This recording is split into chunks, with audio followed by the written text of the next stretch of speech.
स्थापकाय च धर्मस्य सर्वधर्मस्वरूपिणे अवतारवरिष्ठाय Ramakrishnaaya te namaha. I shall now chant one of the verse from the meditation of Bhagavad Gita. Om Vasudeva Sutam Devam Kamsachanuramarthanam Devaki Paramanandam Krishnam Vande Jagadgurum.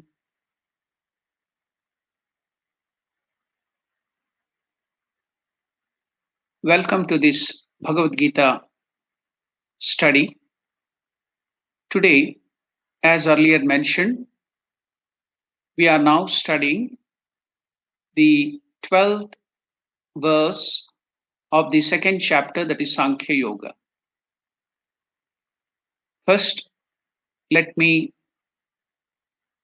chant this verse and then explain, give the simple meaning of that verse, and then go into the details of that verse. Now, in the second chapter, which is called Sankhya Yoga, or the Yoga of Knowledge, Krishna is telling Arjuna. Now, what is that 12th verse of the second chapter? Natvevaham jatunasam natvam neme janadipaha na chaiva na bhavishyamaha sarve vayamatah param.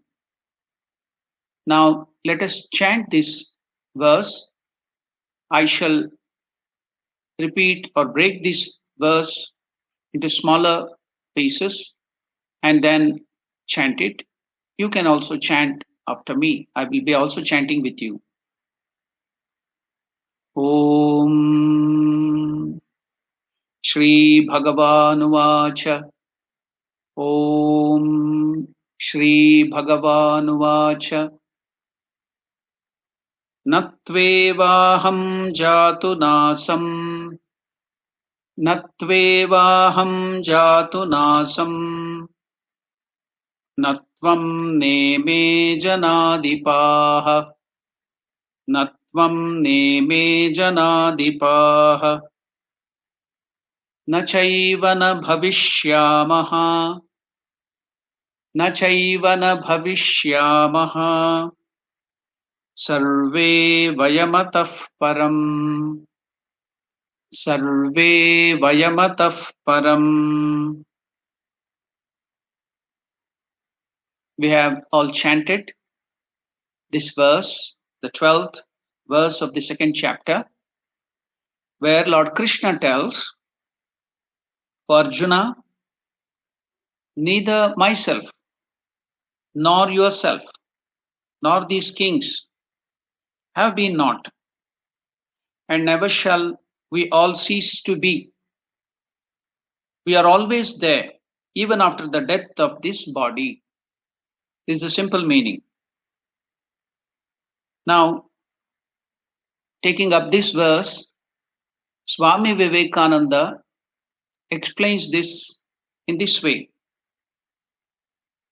You cannot die, nor can I.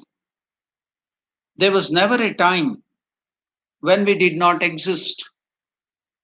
There will never be a time when we shall not exist. People talk about the beginning of the world. Swami Vivekananda explains, people talk about the beginning of the world, beginning of man. The word beginning in creation simply means the beginning of the cycle. In Hinduism, the concept of time is cyclic. It's not linear like in other religions. It's cyclic. Everything is cyclic. It's life cycle. So the word beginning simply means the beginning of the cycle. It nowhere means the beginning of the whole cosmos. It's impossible that creation could have a beginning. No one of you can imagine a time of beginning. That which has a beginning must have an end. Never did I not exist, nor you, nor will any of us ever hereafter cease to be, says the Bhagavad Gita. Wherever the beginning of creation is mentioned, it means the beginning of a cycle. Your body will meet with death, but your soul will never. So this is the explanation given by Swami Vivekananda. Now we shall go a little deeper into this verse. What is Lord Krishna trying to tell Arjuna? And through Arjuna, what is Krishna giving us the message? That's very, very important. We study Bhagavad Gita not to know what Arjuna got the meaning out of it, but how we can apply the teaching, the great teachings of Lord into our life. So far, a man is concerned, there is an eternal element in every one of us. Our philosophy, that is Hindu philosophy, tells bodies come and go, but the soul, our Atman, remains. That is why we say at death, we threw the body away. Sharir chhod diya. I am the Atman. I am the soul. I have a body. I threw it away. This is our normal understanding.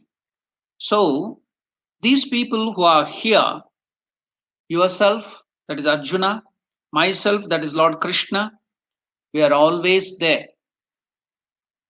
There is no time when we were not. There is no time when we shall not be. We are immortal Atman. That is the truth about man as taught by India's Sanatana Dharma. The human beings are essentially divine. So, who are the human beings that we have to consider? We are divine. We have a body subject to change, subject to death, but our self is essentially divine and deathless. Now, this explanation and this verse of Bhagavad Gita, Lord Krishna himself telling us, will be so helpful at the time of crisis of this corona or COVID-19. Most of us are anxious about our life, what is going to happen to us, what will happen to our family. Now, raising our minds to the level of Lord Krishna's teaching, we can overcome this fear. So now, we have a body subject to change, subject to death, but our self is essentially divine and deathless. We are all Amritasya Putraha. As the Shvetashvatara Upanishad proclaims, what does Shvetashvatara Upanishad tell us? Shrunvantu Vishve Amritasya Putraha. Shrunvantu Vishve Amritasya Putraha. Aye Damani Divyani Tastuhu Vedahametam Purusham Mahantam Aditya Varnam. So there in Shvetashvatara Upanishad, we are, all of us, all the human beings, all the living beings are referred to as Amritasya Putraha, children of immortality. So we are all divine. We are all deathless. Now here, Krishna in this verse is telling, Natvevaham jatunasam natvam neme janadipaha. Neither myself, nor yourself, nor these kings have been not, and never shall we all cease to be. Nachaiva na bhavishyamaha sarve vayam atah param. We are always there, even after the death of the body. This subject comes through several verses in this section.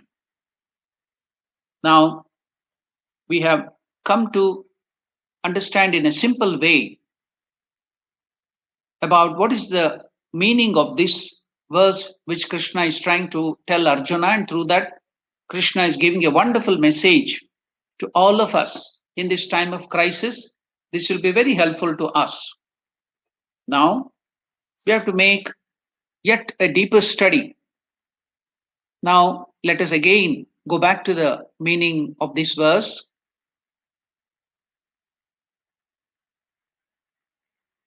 I was not there in the past.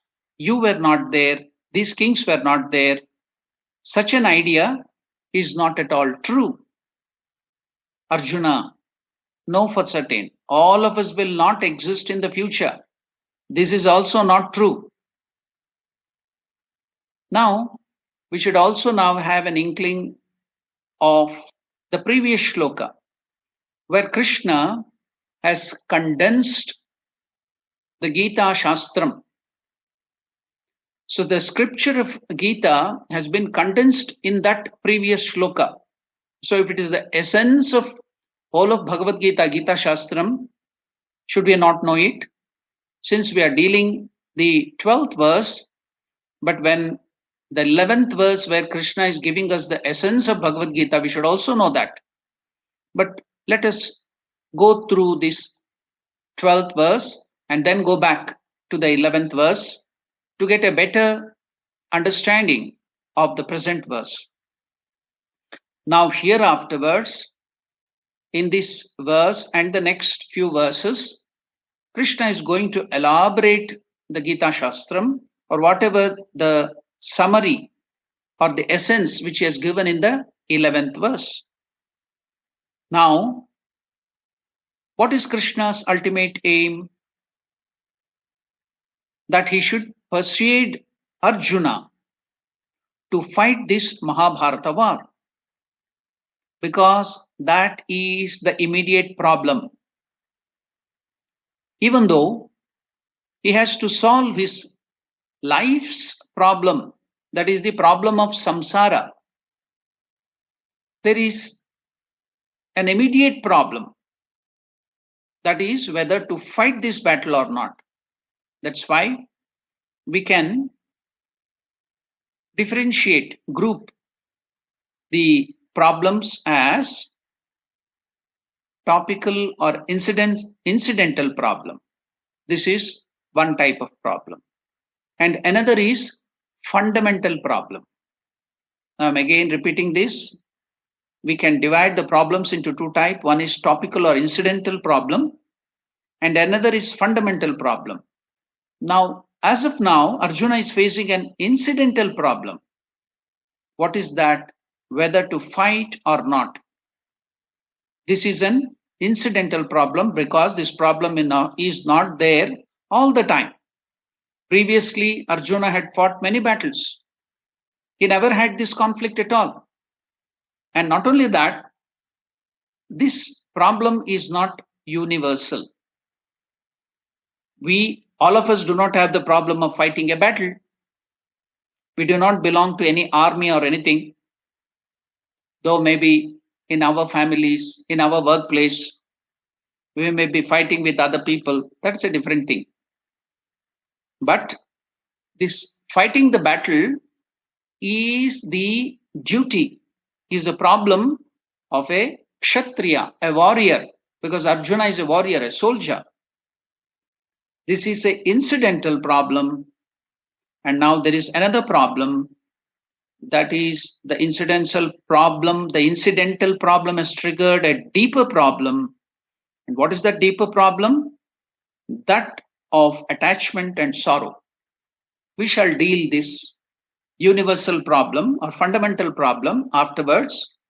Now we will take up this incidental problem. How can we overcome? Nowadays, there is a stream of thought or a stream of science called neuroscience. In that neuroscience, they try to solve the problems of all human beings by positive thoughts. Now, let us see if Krishna is trying to solve the problem of Arjuna from the neuroscience perspective. What is this neuroscience perspective? Now, neuroscience tells it is fear which is stopping us from implementing grand ideals or principles in our life. They say fear is the mother of all negative emotions. Again, I will repeat, fear is the mother of all negative emotions. How does fear come from? Fear comes from lack of right knowledge. That is ajnana. You don't have the knowledge, ajnanam. That is ignorance. Another aspect of ignorance or ajnana is abundance of unwanted information or unwanted knowledge. Both of them can be termed as ajnanam. That is ignorance. Now, how to overcome fear? Neuroscience tells that by living in the present moment without regret of the past and anxiety of the future. Live in the present without condemning the past or being critical about the future. We can surely overcome fear. This is all about mindfulness. We might have heard this term.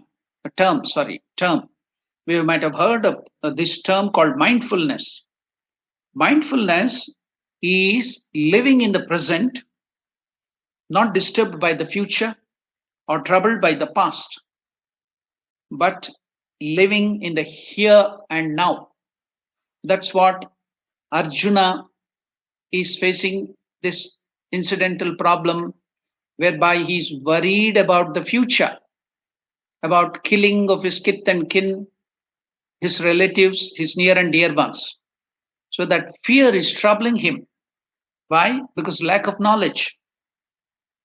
Now, so mindfulness is living in the present, not disturbed by the future or troubled by the past, but living in the here and now.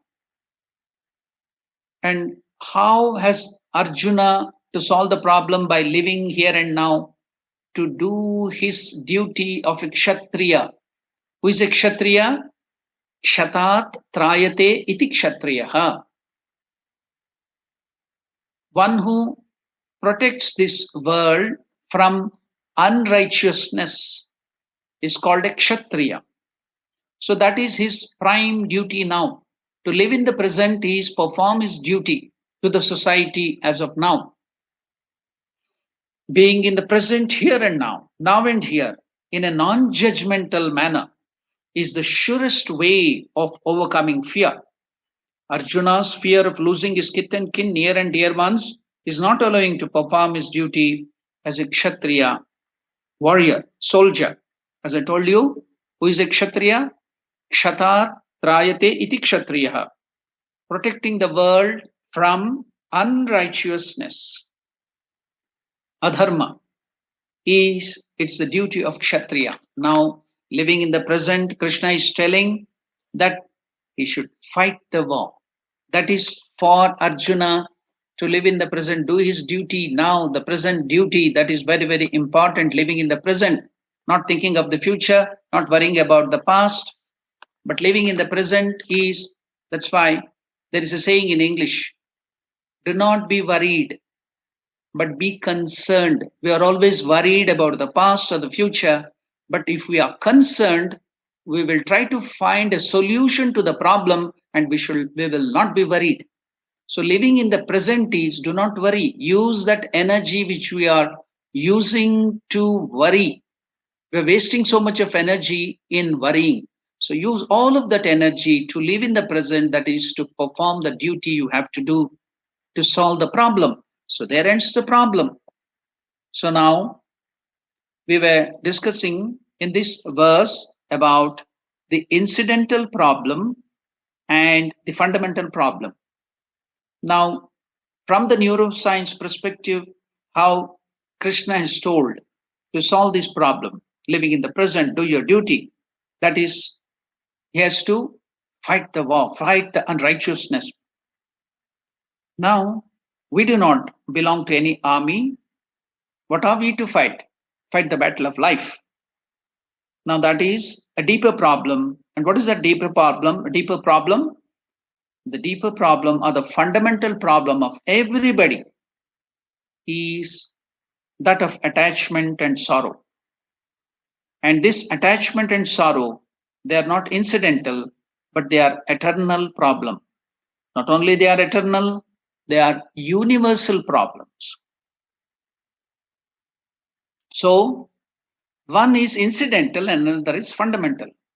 Krishna has to solve both the problems of Arjuna. And to solve this problem, Krishna is taking 3 lines of action or 3 lines of discussion. In his teachings here, we can see that from 3 different perspectives, Krishna is preparing Arjuna.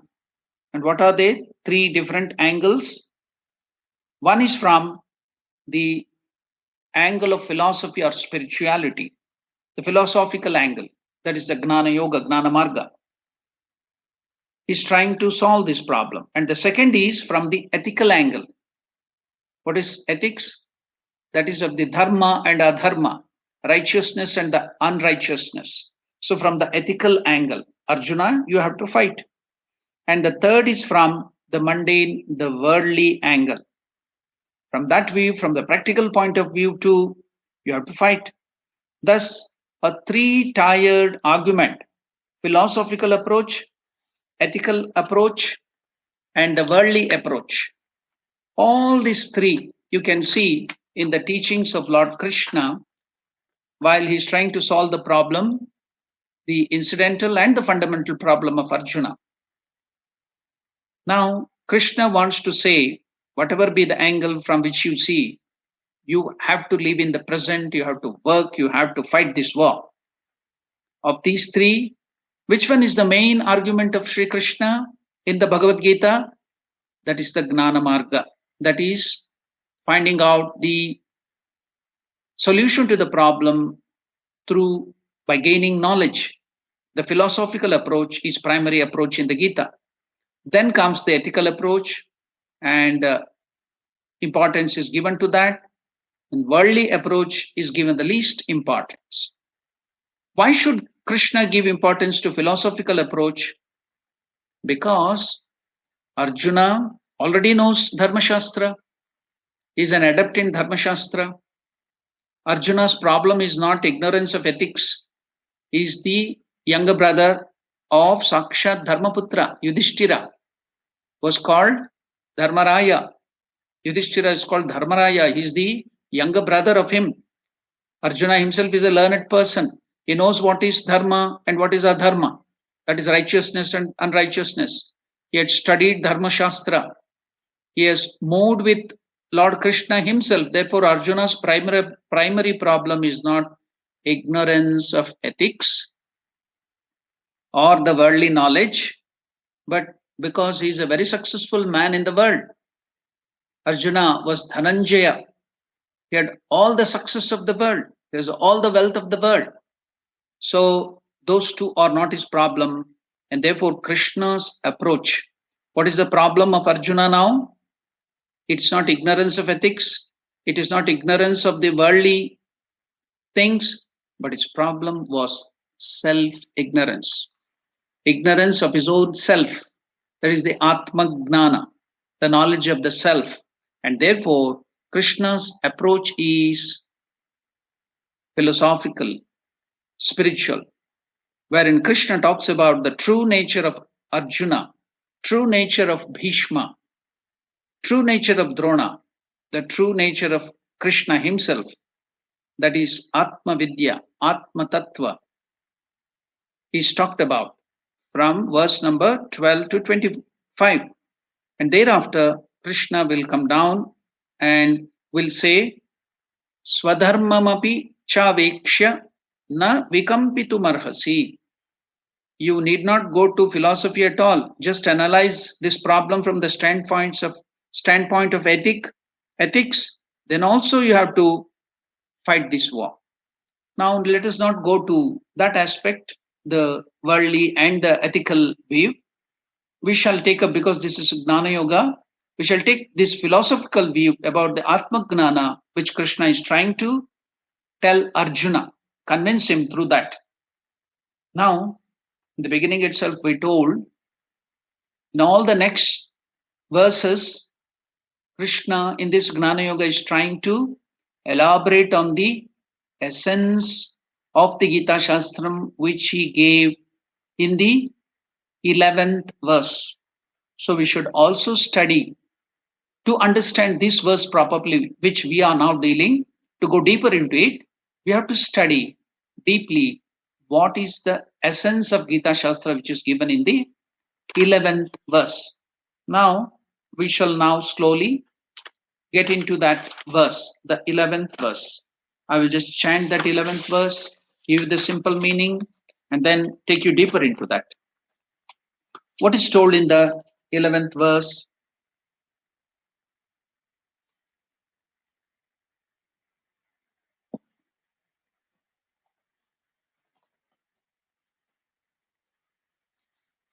In the 11th verse, Lord Krishna is telling Arjuna, Shri Bhagavan Uvacha, Ashochya Nanvashochaswam, Prajnavadamscha Bhashyase, Katasu Nagatasunscha Nanu Sochanti Panditaha.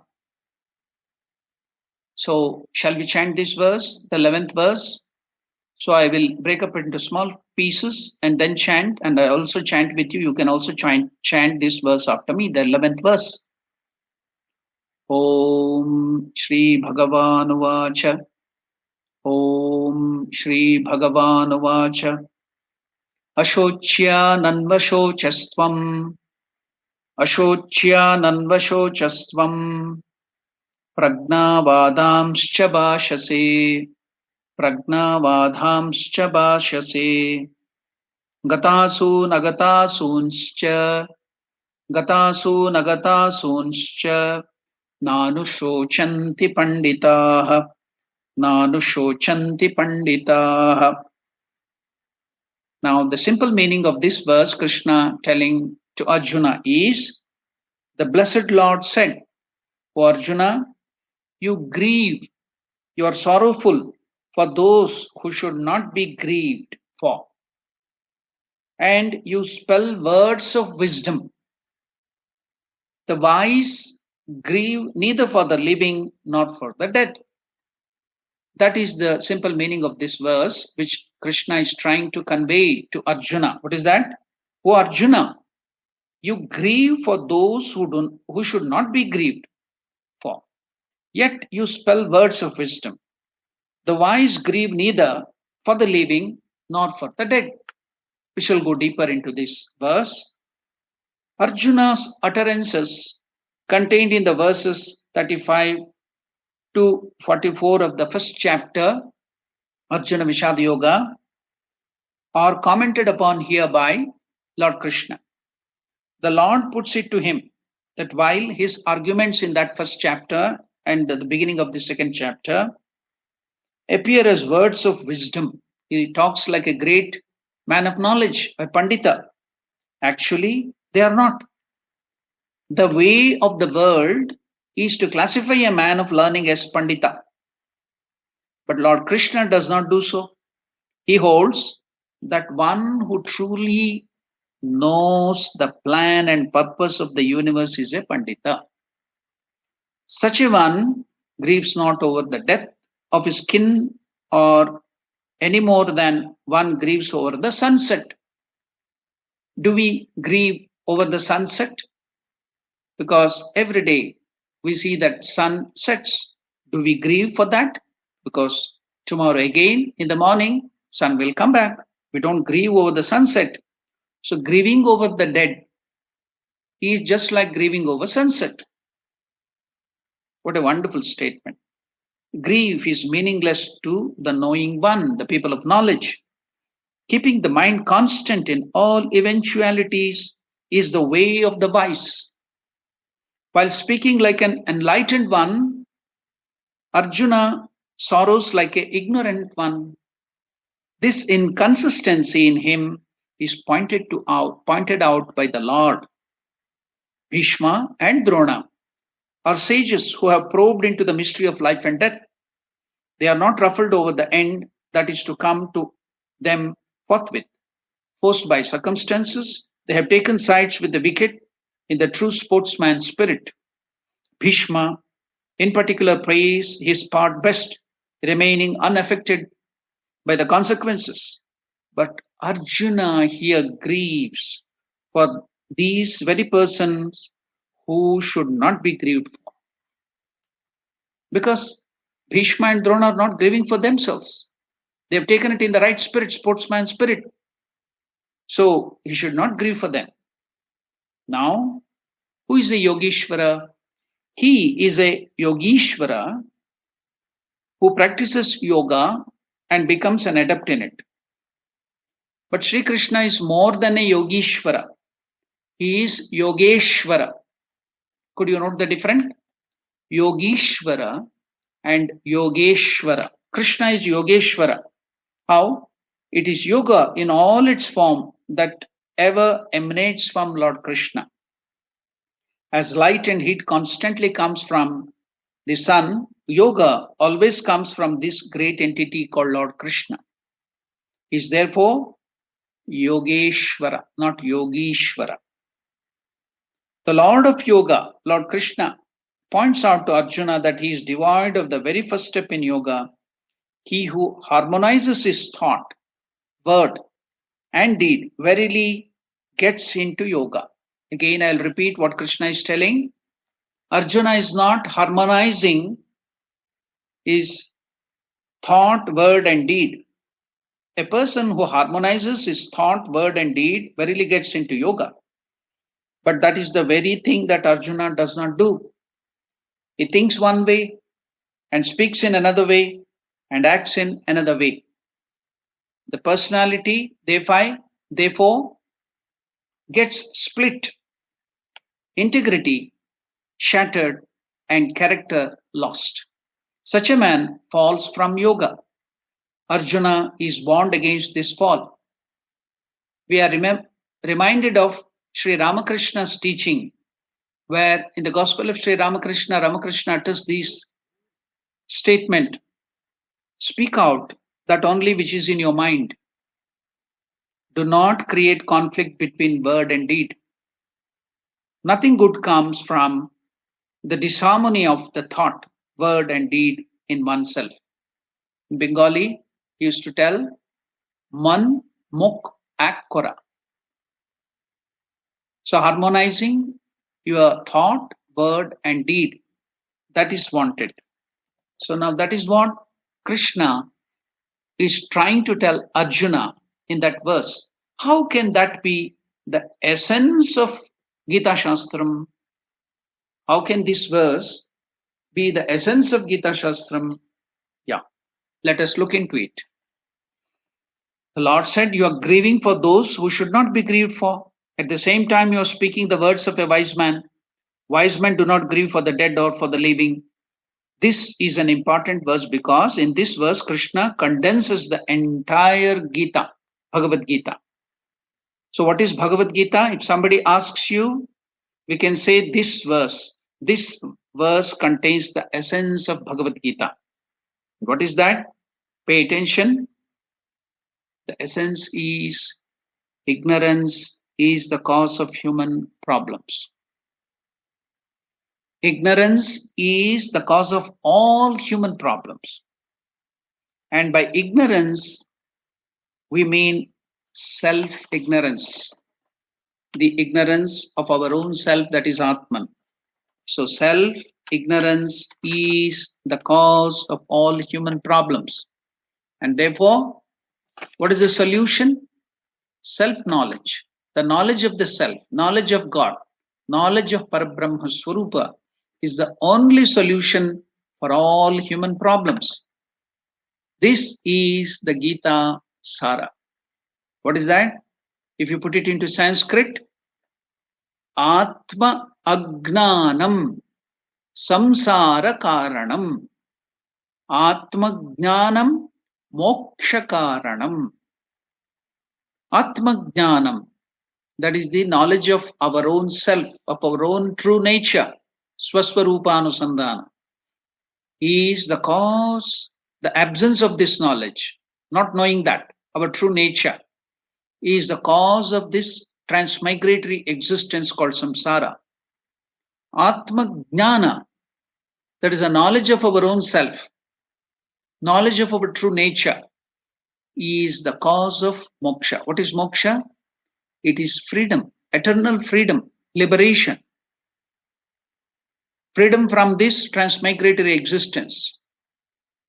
And this key statement alone, just like the keynote address, Krishna is going to elaborate in the rest of the Gita. Now, we should also know that this Brahma Vidya or Atma Vidya, or the knowledge of the self or knowledge of Brahman, is the same. The central theme of entire Gita Shastram. No doubt, so many other topics are discussed in Bhagavad Gita like Karma Yoga, Upasana, Japa, Puja, Dhyana, so many other topics are discussed. But they are all to support the central theme, that is Atma Vidya. And how does Krishna convey this idea? He presents it beautifully. Look at the second line, the last portion. Panditaha na anushochanti. Very beautiful statement. Panditaha na anushochanti. This statement means that wise people, men of wisdom, men of Atma Gnana, do not grieve in life. They don't sorrow. They are not in sorrow.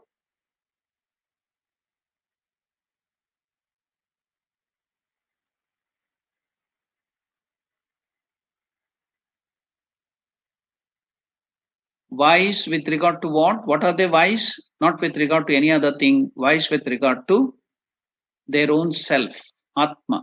Therefore, wise people means men of self-knowledge, people of self-knowledge. Atma Gnani is the real Pandita. And these wise people, na anushochanti, do not grieve at all. So what does that mean?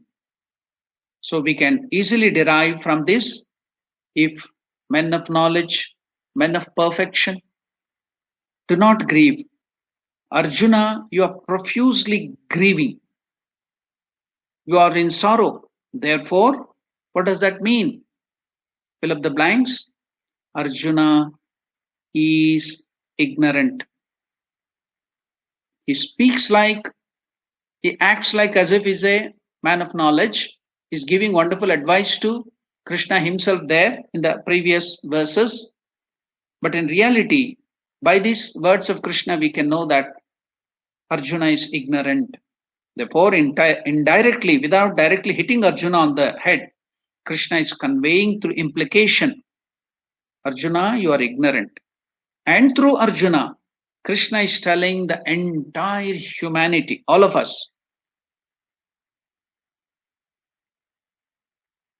we are all grieving. Then we are all ignorant of our own self. It's a universal question and also universal answer. If anybody complains, I'm sorrowful, I'm depressed, I'm in stress, I'm upset, I do not have peace of mind, the problem is self-ignorance, the absence of knowledge. Avidya, Agnana is the cause, the ignorance is the cause of all your sorrow. And what is the remedy? What is the antidote for the virus or bacteria now? The coronavirus is troubling everyone. So what is the antidote for that? There's no medicine. But the only antidote or the remedy is, the first thing is prevention by hygiene. And the second very, very important thing is to strengthen your immunity, the inner strength. So here, what is the inner strength? What is the inner immunity which is giving you real immunity? That is yourself, the Atma Gnana, knowing your own self. That can give you real immunity. So if you know that you are Atman, if you start identifying yourself with the body, then you suffer. If you identify yourself with that Atman, infinite Atman, then the problem is solved. What is the medicine for ignorance? That is Gnana, knowledge. If there is darkness in the room, what is the remedy? How many remedies can there be? There can be only one remedy. You have to bring light into the room. Swami Vivekananda puts it in this way, in a beautiful way. The remedy for weakness is not to brood over weakness. So if we worry, brood over weakness, if we worry, if we are stressed, if we are in depression, that does solve the problem. So Swami Vivekananda tells, the remedy for weakness is not brooding over weakness, but to think of strength. What is that strengthful thing in us, in our own, this thing, abundance, that strength is there. The infinite strength is our own Atman, the Lord who is present in us. So just like there's only one remedy for the room which is dark to bring light.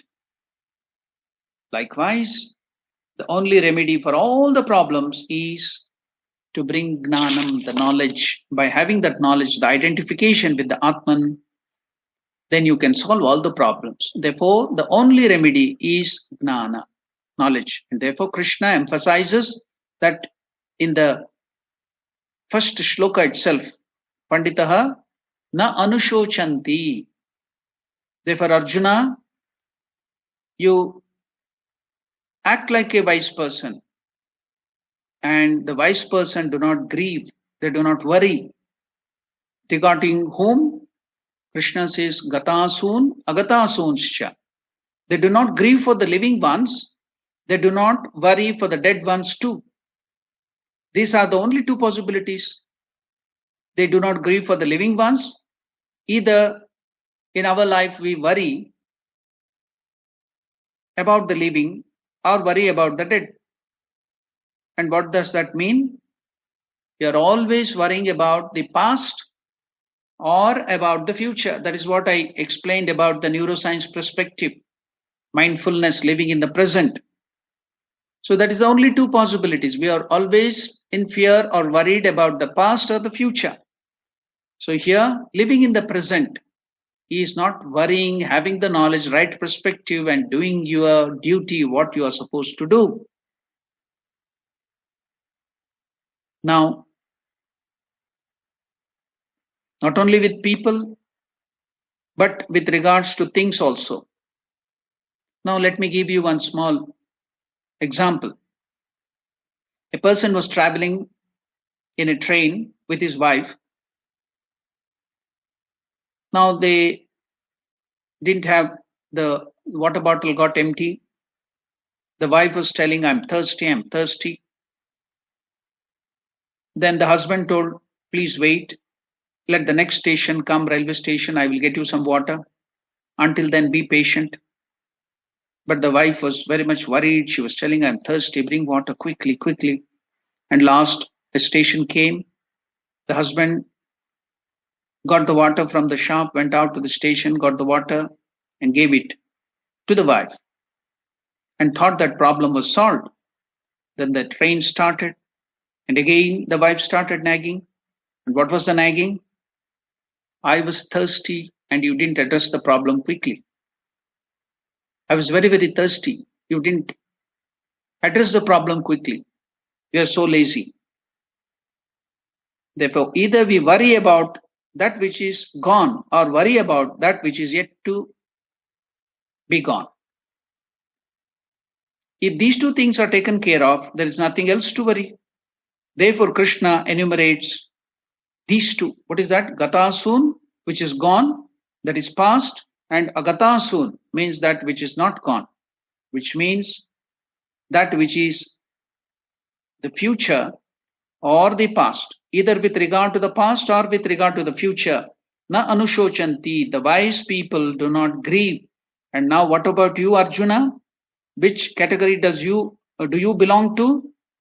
Ashochya nanmashochaswam.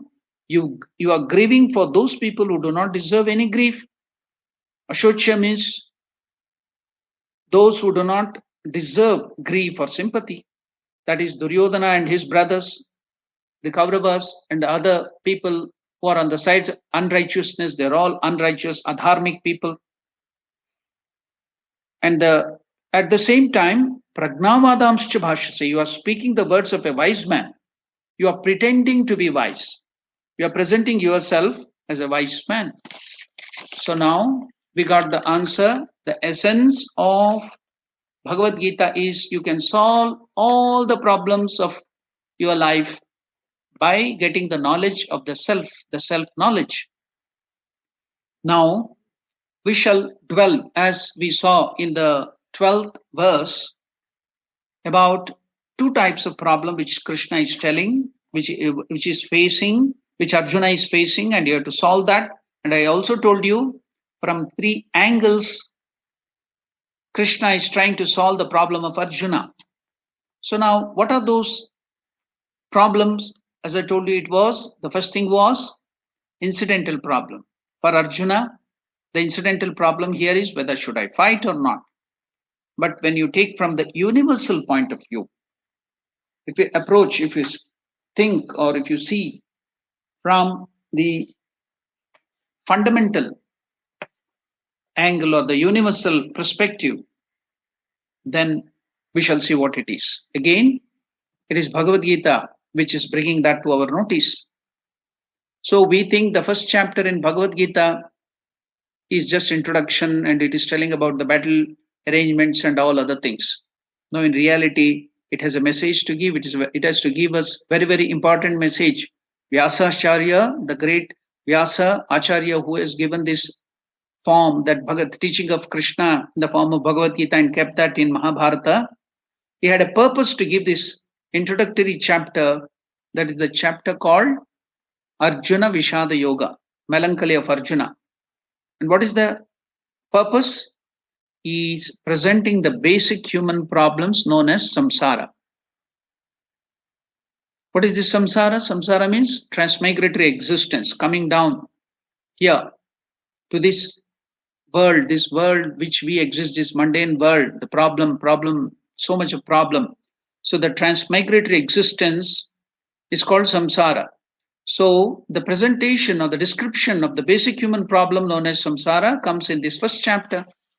So we can call this basic human problem because this human problem is universal, irrespective of the nationality, irrespective of religion, caste, education, sex, age, and ashrama, irrespective of all the superficial human differences. The basic problem of samsara is common, and this does not belong to a particular time of history. This problem is a human problem at any time of history. This was faced by Arjuna thousands of years ago, and we are also facing at present the same problems in a different manner. And if this creation survives in future, that is, if we all come out of this coronavirus, maybe after even 10,000 years, human beings, if we survive, we have to continue to have this problem. Therefore, we can call this as basic fundamental problems, which our scriptures call as samsara. And what are these? What are the problems? It is known as bhavaroga, samsara roga. So samsara roga is the first purpose of the first chapter. That is the main purpose of the first chapter. Why should Lord Vyasa or Vyasacharya describe the samsara disease in the first chapter?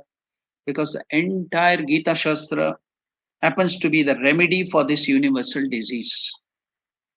That's why we are studying Bhagavad Gita, because it's a remedy for all wishes. Only when we come to know that we have a disease, then only we will go to the doctor, and the doctor will prescribe the medicine and we will get rid of that disease. If you are not aware of the problem, if you do not know that we have this problem, then where is the question of remedy for that? That's why the first chapter, Vyasa gives us the problems, the fundamental problems, that is the Arjuna Vishada Yoga, Samsara Roga.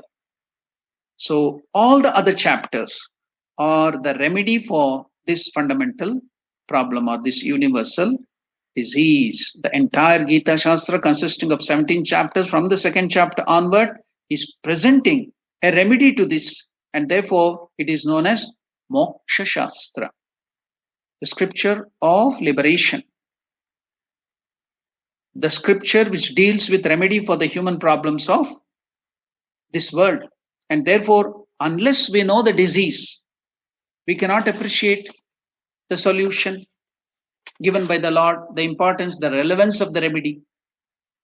Now that's why Vyasacharya is doing this Samsara Varnanam, the description of the problem, the purpose of this first chapter. Now,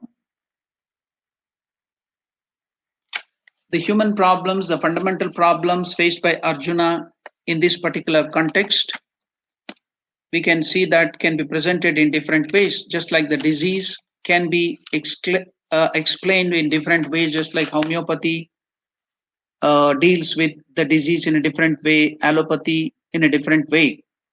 So likewise, all the problems also can be addressed in different way. People may be the same, but the presentation is different. Similarly, our scriptures, Hindu scriptures, also present the universal problem in different format for the different context. So Vyasa points out that samsara is a combination of 3 diseases. It's a syndrome, not one of the problem, but 3 diseases known as, the first one is raga, the second is shoka, the third is moha. These are all the universal problem, the fundamental problem, raga, shoka and moha. The combination of these 3 is called samsara. The first one, raga, it's an important word which signifies, clearly grasped throughout Gita. Krishna will repeat this word often, that is attachment. We should not confuse this raga of the music. In Hindustani and Dakshinadi school of music, we have the term called raga. Don't confuse this raga with that raga. So here raga is attachment. And what is this raga means? Attachment, emotional dependence, psychological addiction is called raga. And when we talk about this fundamental problem, raga, in the Bhagavad Gita, very often we must differentiate that raga or attachment from love. We have another term called love or preeti or prema or whatever, even devotion. So which is very, very similar, bhakti and closer emotion. While attachment, raga, is criticized in Bhagavad Gita, love or devotion is something very much praised in Bhagavad Gita, glorified in Bhagavad Gita. While attachment is presented as a trait of samsara, of this transmigratory existence, love is presented as a trait and characteristic of a liberated saintly person. Therefore, the word attachment, that is raga, and love, devotion or prema, must be very clearly differentiated.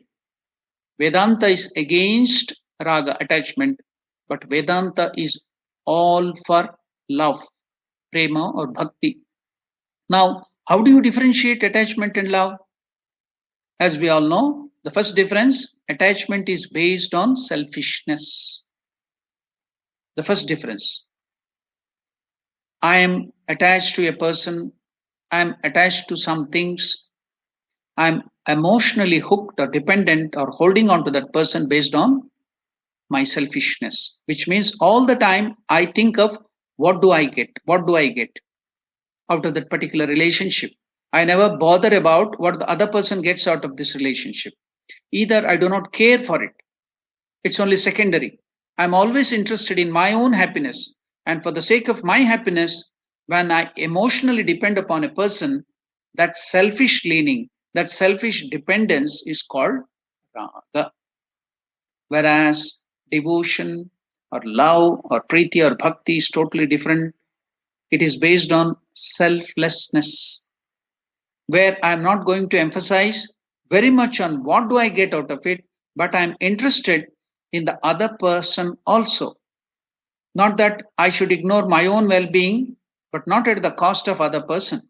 Therefore, love is based on selflessness, whereas attachment is based on selfishness. And the second difference, which is a corollary of the first one, is attachment is always in the form of taking, give. Always I want, I hold on to things and situation and people for taking something. Whereas love is something which is based on giving and sacrifice. I'll just give you an example for this difference. There were two people who were doing a lot of tapasya to get Lord or to get some boon from the Lord. So after much tapasya in their old age, both of them had the vision of the Lord. And the Lord asked them, what boon do you want? The first person asked the Lord, now this life is gone. In my next life, please give me this boon, O Lord. In my next life, I should be always getting and getting money. I should not give anything to others. I should be always getting and getting. So give me a boon like that. I should get such a life in my next birth. Okay, Tathastu, God gave that boon. The other person, second person too, he asked the boon. He told, oh Lord, in this birth, it's gone already. I'm old. I don't want this life anymore. In my next birth, I should be always giving and giving and giving. I should not take anything from others. So this was the boon. So both of them were born. In the next life, the first person he told that I should always get and get money and everything from others, but I should not give anything to others, became a beggar. Because it is based on selfishness. But the other person who asked that I should be always giving and giving, I should not get anything from others, he became the wealthiest person on the earth. He was always giving and giving. His wealth would not get exhausted. There was no need for him to get anything. So here you have to note this raga and this priti or prema or bhakti. The difference, it looks very similar. So it is based on selflessness, love and devotion. But selfishness is the main core of raga. Attachment is based on selfishness. Now, what is the second difference, which is corollary of the first one, is attachment is always in the form of taking. I hold on to things and situation and people after taking something, whereas love is something which is based on giving and sacrifice. That's also very important. Bhakti, love and other things is based on sacrifice. One is in the form of taking, another is in the form of giving. Thirdly, attachment is always conditional. That as long as I am going to be benefited by this relationship, as long as I am comfortable, I hold on to that. The moment I'm not comfortable, I drop that relationship like a hot potato, and that conditional psychological dependence is called attachment. Whereas love is not based on condition, it is unconditional. Now, next, attachment invariably comes from a weak mind. Raga is always coming from a weak mind, which is empty, which is not happy within itself, and therefore it depends upon external factors for satisfaction, happiness, fulfillment, etc. Therefore, attachment is born out of weakness. Whereas love is not born out of weakness, but the devotion is born out of strength and fullness. And finally, in attachment, the intellect is clouded. And therefore, attachment will lead to violation of righteousness, dharma. Attachment will lead to violation of dharma. Whereas in love and devotion, bhakti, a person's intellect is sane and clear, and therefore it will never lead to violation of dharma. These are the main differences between raga and bhakti. While love is a sign of freedom, This is also another very, very important difference. Love or bhakti is sign of freedom. Attachment is sign of bondage. And therefore, attachment is presented as a basic disease of samsara. Then the second disease, which is the expression of samsara, is born out of this attachment raga. What is that? It is born out of this raga, that is shoka. Sorrow. That is what Arjuna is having because of attachment. The first thing is attachment, and Arjuna is having this sorrow. Attachment will invariably lead to sorrow because I have been emotionally depending upon an external factor. When the dependence goes away, which is very natural, definitely I'm going to fall like a person who walks with a walking stick or a crutch, who is going to heavily lean on a walking stick or a crutch. Moment the walking stick is gone, the person falls down. Whereas another person who goes with a baton or a stick is not holding that stick or a baton for the support, but a king or a soldier will be having a baton. It is just for his strength, a stick without leaning on that. We can see early morning several people walking, they do not lean on that stick just for style. Now they hold it, maybe to chase the dogs or something like that while walking, but they do not lean on it. If I lean on the stick, when it is a crutch, the moment that is gone, I am falling down. But if I am just holding it, not for the support, even if I am lost, even if I lose that stick, nothing is going to happen. Similarly, attachment is a psychological crutch which will make me psychologically frustrated, disappointed, fall down. In fact, shocked when the object of dependence goes away from me. And unfortunately, whatever object I depend upon psychologically is impermanent in nature. Whether it is possession, whether it is people, whether it is property, whether it is position, whether it is my own physical body, whatever I am attached to, whatever I am having that raga, I am psychologically leaning upon is impermanent. That means any time in future I am going to lose that, leaving me high and dry, and therefore Vedanta asks the question, very important question, what preparation have you done to face this potential threat? Because every human being has to face. We are preparing for our old age because we are not going to earn until we retire. And we know that that income source is going to go away after retirement. And therefore, we are preparing for old age, disease, and all other things by saving. Now, we may ask the question, what preparation have you done to face this disease called corona or COVID-19? What preparation have we done? Are we doing? As long we do not prepare, our future is in danger, psychologically in danger. And this pain, this psychological fall, this psychological depression a person faces because of the loss of the object of attachment is called shoka. So we have come to know the fundamental problem. All the problems of the world of anybody of any time can be diagnosed as this fundamental problem, universal problem. That is, first is raga, attachment. Then out of that attachment, raga, comes shoka, grief. The preparation has to be early. For old age, when do you prepare? When you are in old age, you can't prepare. From now itself, we have to start preparing. When we are young, when we have strength in our hands and legs and head everywhere. Therefore, we have to solve the problem of old age. For old age and disease. But we have to do that when we are young. In the same way, when the object of attachment is lost, whatever pain will come, we can never solve that pain at that time. And therefore, the preparation has to be when things are around and comfortable. It is just like if we go to dig well for the water, you try to dig a borehole or bore well for water when your house is on fire. So it is futile. So we should be far-sighted. We should try to solve the problems not when the tragedy has struck, That is a foolish approach. It is like digging a well when the house is on fire. So we have to do it early.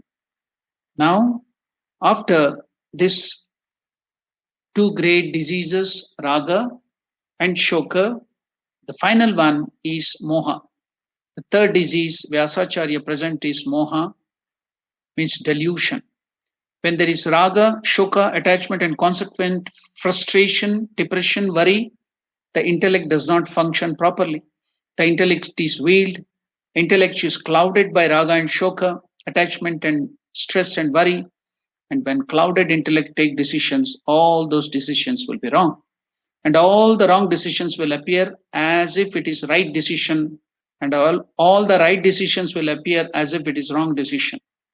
This inversion of things. So this clouded perception is called moha, which will lead to adharmic life or unrighteous act.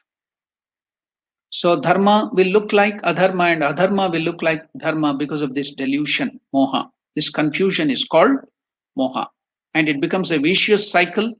Once I get clouded, once my vision is clouded, then again moha, more of moha, attachment and more of problem, next problem, that is shoka, then again delusion. So that is what Arjuna was suffering. And through Arjuna, Krishna is making us know the problems, basic problems, fundamental problems of our life. And he's telling that because of delusion, we may think that what I am thinking rightly is really wrong. That's what Arjuna is arguing again and again, that we should not fight, we have to forgive them. I will become a sannyasin, I will go to the forest, I will live on begging. So that is the wrong approach. Krishna is telling no. He's telling that you are deluded by these three diseases of life. So you have to come out of it. What is the remedy? Now through this verse, 12th verse is telling, and the 11th verse is telling the knowledge of the self.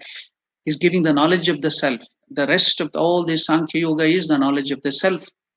So it's a wonderful chapter and so many beautiful verses on. It is a description of the true nature of our self, Atma Gnana. So the remedy is Gnana. The remedy is knowledge that we are going to get in all the other verses.